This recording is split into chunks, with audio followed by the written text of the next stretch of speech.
हर्ष की बात है कि आज 5 सितंबर और उस शिक्षक दिवस के शुभ अवसर पर हम लोग मध्य विद्यालय आसोपुर में डॉक्टर सर्वपल्ली राधाकृष्णन की जन्म दिवस के रूप में मना रहे हैं।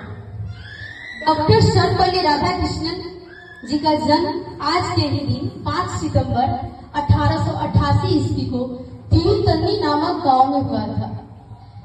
ये जन्म दिवस वो उनके जन्मदिन की बधाई देने के लिए एक शिक्षक के एक जो पेशा है उनके रूप में सम्मान करने के लिए हम इस उनके जन्म दिवस को शिक्षक दिवस के रूप में मनाते हैं। आपके जीवन में एक शिक्षक सबसे पहले जो होती है माँ, जो आप लोग को जन्म से पहले से आप लोग को जानती है। तो हमारी जो सबसे पहली गुरु होती है वो हम लोगों की माँ होती है। फिर आता है हम लोग के वो प्रथम शिक्षक जिनसे हम वर्णमाला की पहली क सीखते हैं। वो शिक्षक आपके जीवन में एक अहम रोल अदा करता है। उसके बाद आते हैं हम लोग विद्यालय में, जहाँ पर आप सभी शिक्षक विषय ज्ञाता के रूप में आप लोग जानते हैं। हमारी जो भूमिका आप लोगों के जीवन में होती है, अभी आप लोग चूंकि मध्य विद्यालय में है तो आप लोग 8 तक हम लोग के सानिध्य में पढ़ाई करें, तो आपके जीवन के बहुत सारे पहलुओं में हम लोग का जो स्थान होगा वो बहुत एक बिंदु मात्र रह जाए। बहुत अच्छे बच्चे होंगे तो आगे चलकर हम लोग को याद करेंगे। अगर आप लोग कुछ बन जाते हैं तो इनसे हम लोग का बस एक ही लालच है कि आप लोग जो है हम लोग का मान सम्मान को बनाए रखें।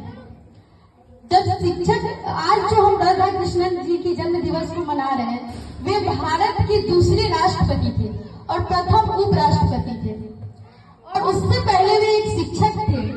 तो जब उनसे बच्चों द्वारा पूछा गया, बहुत सारे टीचर्स होते हैं जो अपना बर्थडे सेलिब्रेट करते हैं, तो उनके भी विद्यालय के कुछ बच्चे थे, तो वो बोले कि सर आपका जन्म दिवस हम लोग जो है बहुत धूमधाम से मनाना चाहते हैं।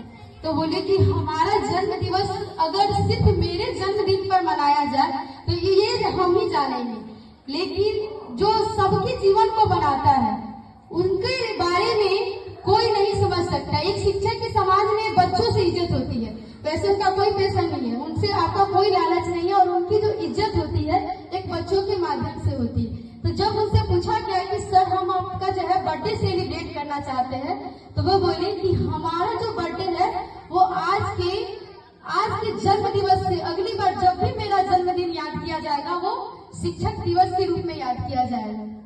तो उसी दिन से जब भी 5 सितंबर के दिन हम लोग शिक्षक दिवस के रूप में मनाते हैं। डॉक्टर सर्वपल्ली राधाकृष्णन भारत के उपराष्ट्रपति होते हुए भी उन्होंने जो है बहुत सारे काम किए, और राष्ट्रपति के रूप में उन्हें जो है देश को जब भी सोचते थे वो शिक्षक के लेकर सोचते थे। तो एक शिक्षक जो है वो ऐसा मार्गदर्शन है, एक शिक्षक पूरे जीवन भर शिक्षक रह सकते हैं, और उनके जो बच्चे होते हैं वो डॉक्टर बन सकते हैं, वकील बन सकते हैं, IAS बन सकते हैं। और ये जरूरी नहीं है कि हम जिनसे पढ़ते हैं सिर्फ वही हमारे शिक्षक है, जिससे हम विद्यालय में पढ़े वही हमारे शिक्षक है। हमारे शिक्षक जिनसे हम कुछ भी सीखते हैं, जीवन के अनुभव जो भी हमें जीवन में हर शिक्षक के भी कई प्रकार होते हैं। अभी जो पढ़ रहे हैं वो हमारे पढ़ाने वाले शिक्षक हो जाएंगे, जीवन के कामयाबी के आगे रूप में जो हमको थोड़ा मार्गदर्शक देंगे वो हमारे शिक्षक के रूप में हो जाएंगे। तो आप लोग से आग्रह है कि जीवन में कभी भी बढ़े, सबसे पहले जो शिक्षक होती है वो माँ होती है, तो उनका भी सम्मान करें। उसके बाद शिक्षकों को देखकर कभी भी मुंह मोड़ना नहीं चाहिए, क्योंकि हमारे जीवन में वो ऐसे आदमी होते हैं जिन्होंने अपना कीमती समय हम बच्चों पर व्यतीत किए रहते हैं। तो इन्हीं शब्दों के साथ उम्मीद करते हैं कि आप लोग भी हम लोगों का मान सम्मान बढ़ाएंगे, और मैं अपनी वाणी को विराम देती हूँ। जय भीम, जय शिक्षक।